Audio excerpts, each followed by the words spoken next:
Well, I'm the project coordinator for the Let's Get Out scheme in Cardiff and the Vale, and we work with anybody over the age of 50 plus that is finding it hard for whatever reason, be it physical, be it emotional reasons, to get out of the house.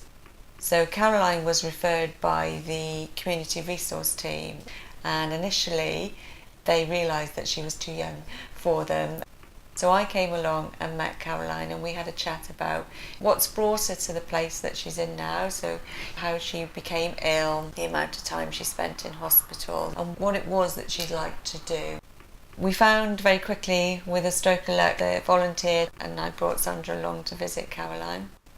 Sandra knew how far to encourage her, and I think Caroline had trust in Sandra right from the beginning, that she wasn't never going to ask her to do something that was going to be way outside her capabilities.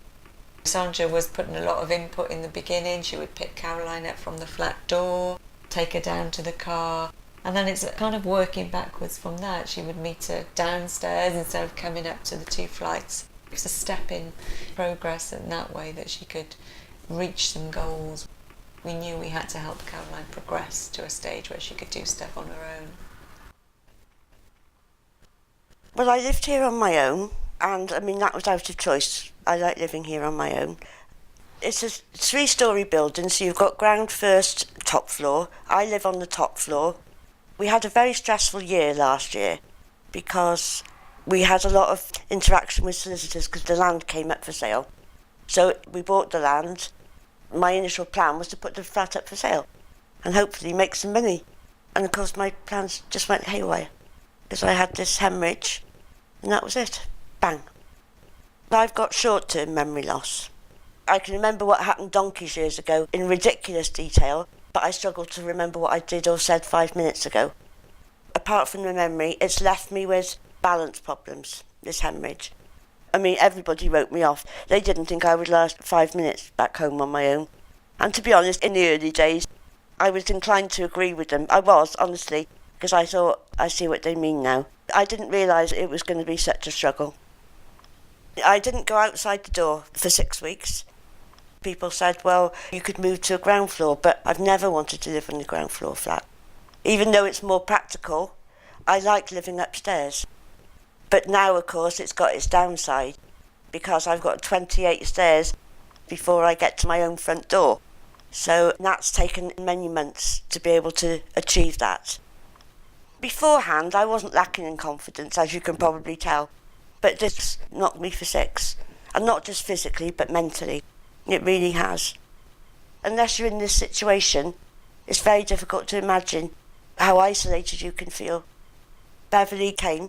She took me out one afternoon, and then she said I didn't qualify because I wasn't old enough, and I was absolutely devastated when she said she wouldn't be coming back.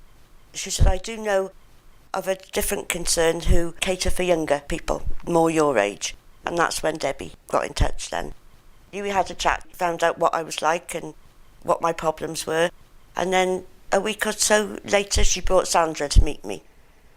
It sounds such a simple thing, for someone to sort of come and take you out. The first few times I went with her, I spent the whole 2 hours when I was out with her shaking. My brain would go all haywire and I couldn't think straight. And she'd say, you need stamps or you need to pay electric. And she would jog my memory. But you see, without her, I would have been absolutely lost. But normally, you see, because I knew she was coming on a Tuesday morning, I would write a list of where I wanted to go, what I wanted to do. And I would say, right, I'd like to go blah, blah, blah, blah, blah. One day, she came round the door. Right, what are we doing today? And I went, blah, blah, blah, blah, blah. I said, why are you smiling? She said, she said, in 6 months, that's the first time you've told me where you want to go and you haven't looked at a piece of paper. That was a big day, actually. Although, you see, if it hadn't been for her, I would have missed it. But, she didn't just take me out. She encouraged, yes, reined me in when I got a little bit too adventurous.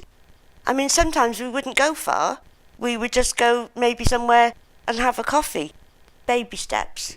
She didn't push me too far, but just enough to get out my comfort zone. But it was starting to get my normal life back. I was starting to not feel institutionalised. I've recently been to the shop on my own. There's a shop just next door but one, And that was a big, big thing for me to do on my own. She's made such a difference. And Debbie as well.